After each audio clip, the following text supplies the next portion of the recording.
All right, folks, we're back. Once again, a few-week layoff on the weekly preview, but here I am, Mark Wells, your commissioner, the unbiased voice, as my team has been eliminated from this year's championship contention. 6 teams remain, 4 on the field today. Big Blue heads to Arizona to take on the Arizona Horned Frogs.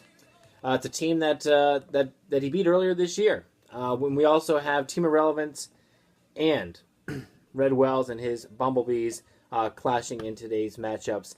Wanted to touch on a couple of different things. First off, wanted to congratulate the Horned Frogs and Batter Ray. He is this year's points champion. He won a tightly contested battle, mainly from his own division, I may add. Which, again, I know people have questioned whether it's true, but when you go back and look at the season as a whole, you have to say that the Young Guns were the superior division this year. 3 teams cracking 2,000 points, all 5 teams scoring more points than 3 of the 5 teams in the Good Old Boys division. So it's tough.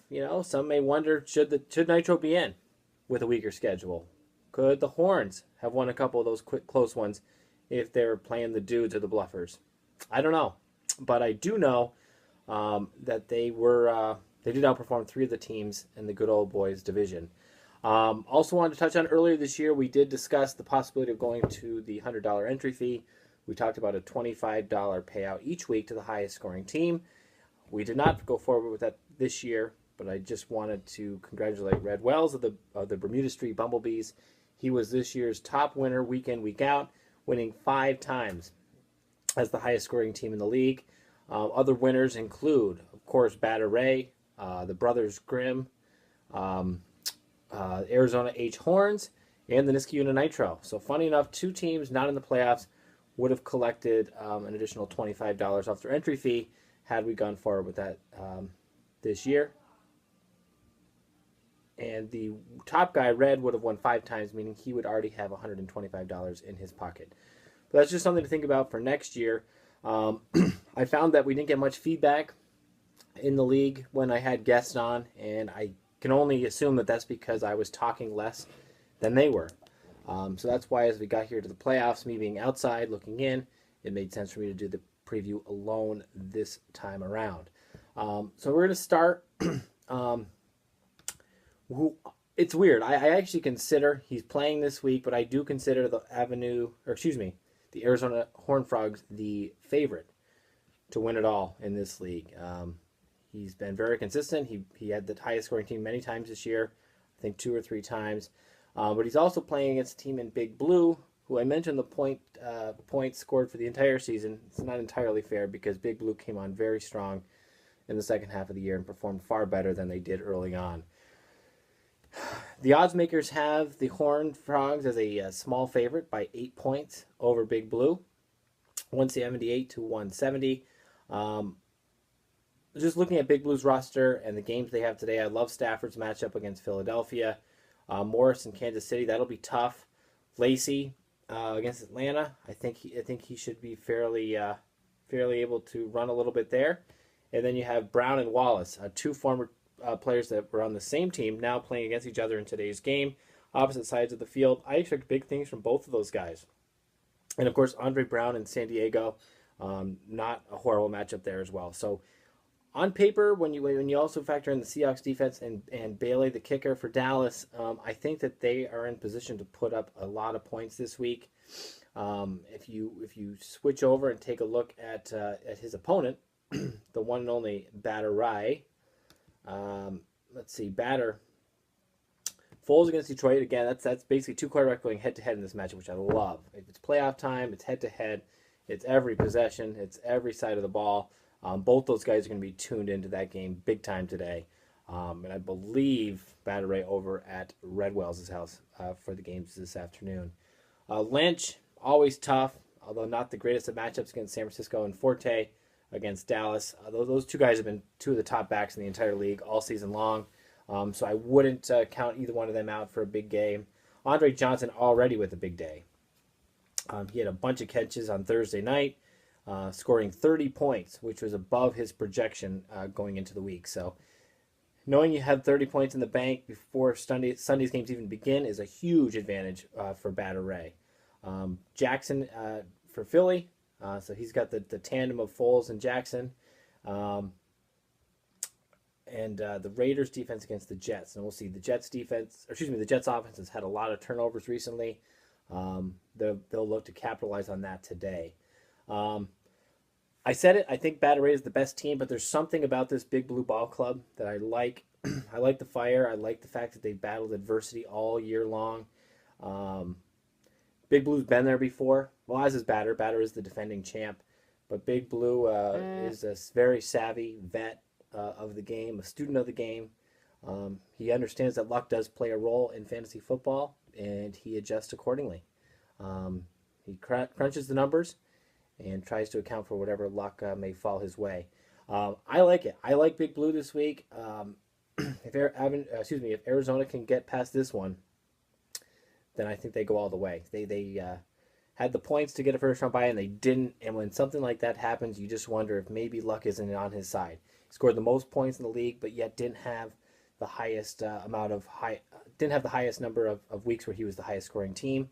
So again, I just wonder if there's just certain aspects of the ball club where they're just not going to come together at the right time, and maybe a week where they really should have had a bye based on scoring, they don't, and I think that maybe they will succumb to a loss to Big Blue this week. So keep an eye out for that. We'll see what happens there. On to the other matchup. I've probably talked to Mr. Spice on his team Irrelevance, the most this week. He's worried. He's a big favorite, a 31-point favorite in this matchup, but he is worried. He's got some guys on his ball club where they're just not no-brainers. Like, for example, he's playing Alex Smith this week at quarterback over Colin Kaepernick. It's a risk. I understand why he's doing it. Seattle defense is tough, but they are on the road where they're not quite as tough as they are at home. So going with Alex Smith is a question mark for me in my mind. McCoy is an obvious choice, and I think a high-scoring game, so I love that.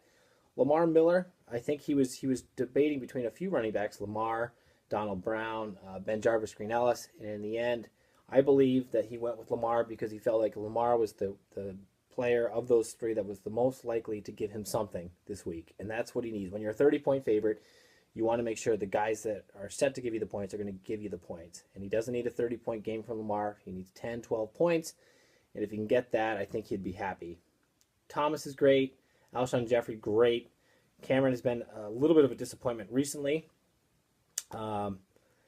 Let's see. Jordan Cameron has not cracked 10 points since week 8 against Kansas City, and he'll play against New England today. So he'll look to get over that 10-point mark.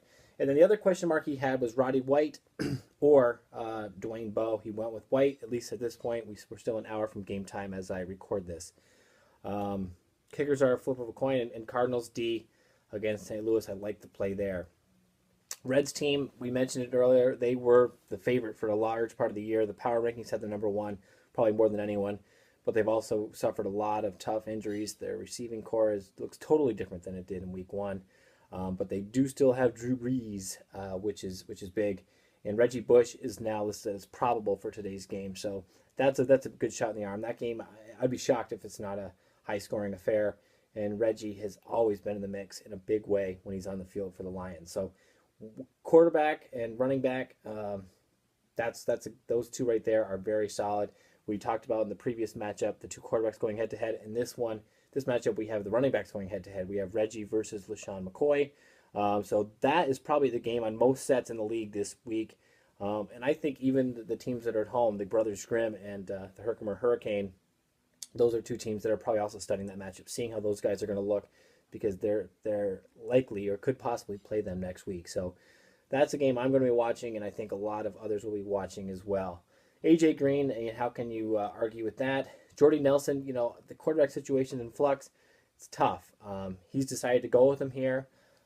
Gives me a little pause, but when it's playoff time, sometimes you just need to put your best players on the field and let them play and hope that they come up with what they need to do to get things done. One of my personal favorites, Harry Douglas, was also on the field for Bermuda this week. He's performed pretty well, considering he's the third receiver for the team this week. 29 against Tampa, 16.9 against New Orleans, and 13 against Buffalo. I think if he can get that 13 to 17 points for Red and his team, I think Red would take it in a heartbeat. And really, since week 7, he hasn't had a bad week. He's been double digits each week, except for one where he had 9.9 points against Seattle. Very tough defense.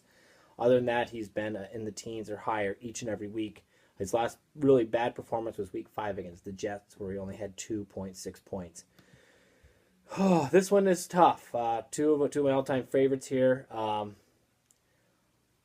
Red, I think, can take solace in knowing that he had a team that was very hard to beat. He had the highest scoring team in the league more times than anyone else in the league. 5 out of the 13 weeks, he was the elite team in this league. But I think that in the end, it's going to be tough for him to overcome this. A lot about Irrelevance's decisions I'm not 100% on board with. And Red clearly has some advantages at on some parts of the field today. But I think in the end, it may just be too much. He's going to need a monster game from his three-headed monster, Breeze, Bush, and Green, I believe, to carry the day. But in the end, I think he'll come up just short. And it'll be too bad to see because, I admired the job he did putting a team on the field this year. And next year, I think he's planning, I've talked to him, I think he's planning on keeping Julio around despite the injury. So I think Julio will be back next year. And if that's the case, I believe that, he'll be right back in the mix next season. So right now, I do have one Wells moving on, Mark Flackwells. And my brother Red, I have falling to my brother from another mother, Rick Spies. So that's it for that. I want to wish everyone good luck this week. I'm not going to waste your time getting into great detail about the consolation bracket, but clearly I believe the Nitro will take out the Bluffers, and I also like Avenue H against the Cool Dudes. If you're betting on the consolation. Hey, some people bet on the NIT, right? So there's no reason why I can't just quickly give you my thoughts on those two games. Thanks for tuning in again this week. Hopefully you preferred it to the other times when I've had guests. I think I handled the job well. And I'm just proud to be your commissioner. Thanks so much for watching, and best of luck to all the teams involved, and we'll see you again next week. Take care. Don't have to tell you, I love your precious heart.